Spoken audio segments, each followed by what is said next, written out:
Hello, this is Mrs. Griner with Art Masterpiece. Welcome. I am wearing a special scarf today. Do you see this? Does this remind you of an animal? Well, hopefully it reminds you of a wild animal. This is going to be really important to our lesson today. I want to introduce you to Edward Hicks. He was a Quaker minister and painter. Now, if you look closely, he's actually painting in the painting of himself. And the painting he's painting is the one we're going to see today.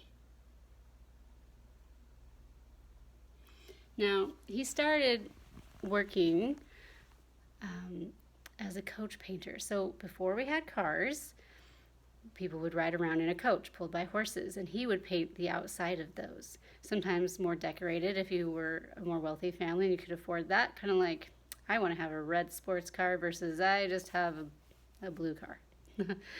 But he really felt called. As I said, he was a Quaker, and that's a type of Christian religion. And so he was doing that for a while, but he wasn't making very much money. And he felt like he needed to be able to support himself better, but still use his hands and be useful and helpful.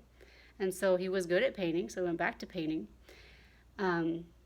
And he was mostly self-taught. So that's the other thing, is that he didn't have formal training, but he was good at it.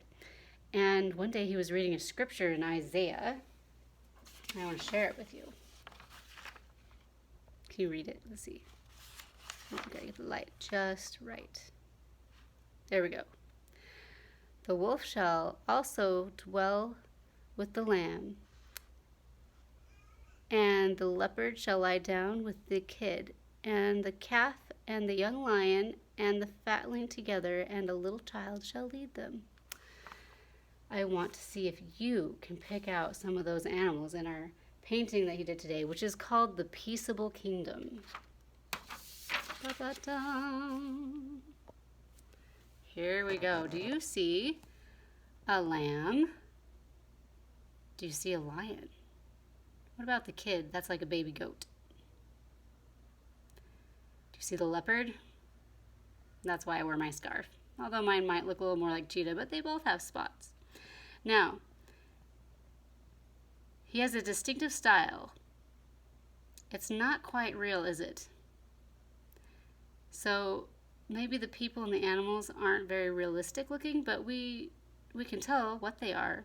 And there's a reason why he actually has the eyes really bugging out of certain animals. Those are supposed to be, the ferocious animals. So maybe the more wild animals that might, be the ones that would be our predators. And then these ones, the cow, the kid, the lamb, they all look more peaceful. But notice that the child is leading them. And here's like maybe a mother and her child, or maybe it's a young girl and her child, that no one's getting eaten, right? They're all laying down together. So he is trying to portray a peaceful time. Isaiah chapter 6 and 6, 8. He's trying to give the scripture reference there. Notice too, they look a little stiff, but again, he didn't have the formal training, but he has a soft look to the people's faces. Now, he actually redid this painting many, many times because he wanted to really share it. And back then, they didn't have the ability to make photocopies or prints, so he would have to redo it if he wanted to share it.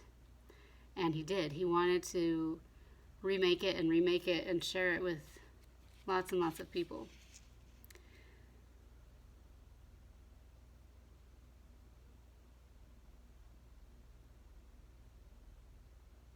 Now let's talk about balance. Balance is an aspect of art that we like to talk about that gives a painting a stable look. Have you ever balanced on one leg? That would be asymmetrical.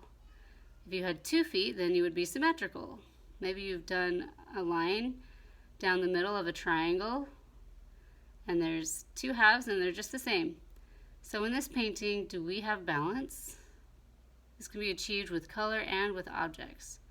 Looks like we have people and animals here, people, animals here. But it seems like maybe there's more animals on this side. So this would be an asymmetrical. It would be symmetrical if maybe she was in the middle and the animals filled all the space equally. But it looks like almost all of our animals are on this side of the painting. So, does it feel balanced to you? Have we reached the balance yet? Something to think about. What colors pop out in this painting? There's a magic color. There's the magic color red right here. That really stands out, which draws your eye to it. When there's a bright color, your eye goes to it. She's wearing white and she has very light skin, and so there's a nice contrast to the dark forest behind her. And then look at how dark the forest is and then how light the water is. That's a nice contrast as well. That also helps us to see the balance of the painting.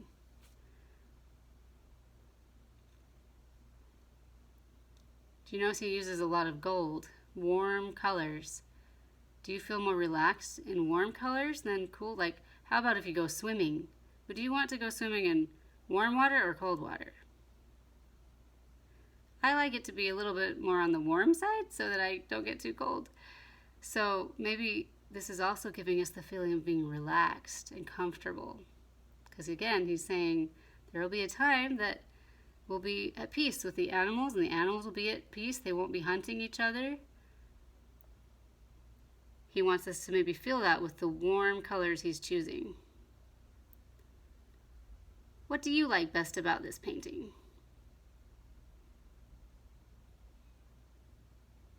I like the feeling it gives me. I do feel peaceful when I look at it. Although those eyes are a little strange, aren't they? But again, he's saying these were the fierce animals or the ferocious ones that they won't be anymore. So as you can see, even though they were fierce, they're not harming anyone or any other animals. Maybe they're still in the process of becoming peaceful. That's all we have time for today. I'm glad that you could join me with Edward Hicks and joining us for maybe a trip to the Peaceable Kingdom. What's your favorite animal? Do you think you'll do any animal pictures this week? And if you do, maybe keep in mind balance.